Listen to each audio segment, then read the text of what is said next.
And now we see why the 5-mile-an-hour bumper standard came in, right, that should be pretty clear why. I mean, people were driving cars like battering rams. I mean, look at how far that snout and the most protrudes. vulnerable part is the hood. It sticks, protrudes forward and sticks right out there.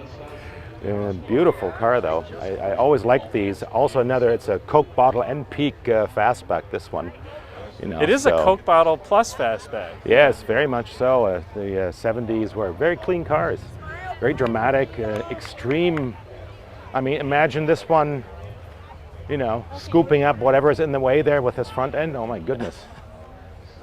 And high back seats, very cool, very simple. Look at the interior trim, which is also nice. This is one of the examples where the theme is trying to blend the front door with the rear compartment with the theme lines. Very nicely done. It's quite convincing in this one. It's a difficult one to do because the seats are in the way and you can never really get the read through of these lines, but it's nicely done here.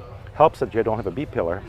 Very sleek console. Very inset gauge pod. Very deeply inset tunnel gauges. Too. Yeah, that was a racing cue fad for a while too in the late 60s, early 70s. A lot of cars did that. You have the stripe that's really not accentuating a body line at all. It's just kind of giving a shape to the side a little bit. Well, this is kind of, interesting that you would have a sort of a custom graphic pattern on the side that's just to differentiate the car graphically, but it goes with the car. It's just something that looks like it was done in someone's shop in the back of a garage somewhere. And you have the sort of the theme of the instrument panel repeating in the tail lamp bezels, very deep housings around them. That is true. This would have been an early kind of collaboration, interior, exterior then? Or? Well, I think so, because this is particularly emphasizing the sporting cues, so I think there's a continuity between the interior and the exterior cues. And you have these little repeating motifs like the Gunsight. We have that in the nose, and the bull nose, and the bullet nose in the front of the Cyclone nose. You have a Gunsight piece of sculpture, and you repeat that in the tail lamps. There's a reflector in there. As the reverse details light. Like that, yeah.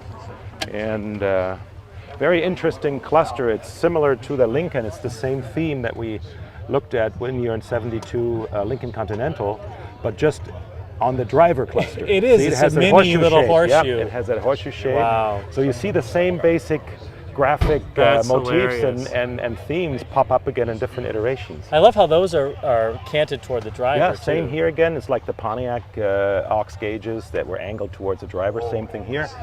It's very, very modern looking IP, actually. I could see updated versions of something like this popping up again in the design studios today, and they are popping up in design studios today. That is hilarious that it is a mini version of the Lincoln. Yes, I mean, at least one idea, one of the motifs has been borrowed and reinterpreted. There are only 5 basic shapes in the universe, so...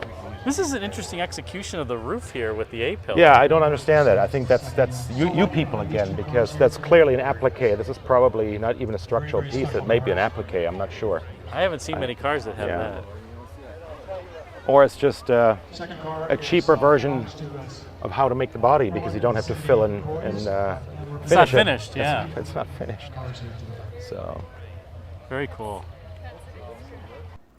Thanks for watching this video on the 1970 Mercury Cyclone Spoiler. Hope you enjoyed it. Stay tuned for more videos from the Eyes on Design show in Grosse Pointe, Michigan. If you like this video, please like, comment, and subscribe, as that helps the YouTube algorithm serve it up to more people like you. And until next time, check out the video thumbnails at bottom left and right for some suggestions for you. Thanks again for watching. Until next time, take care.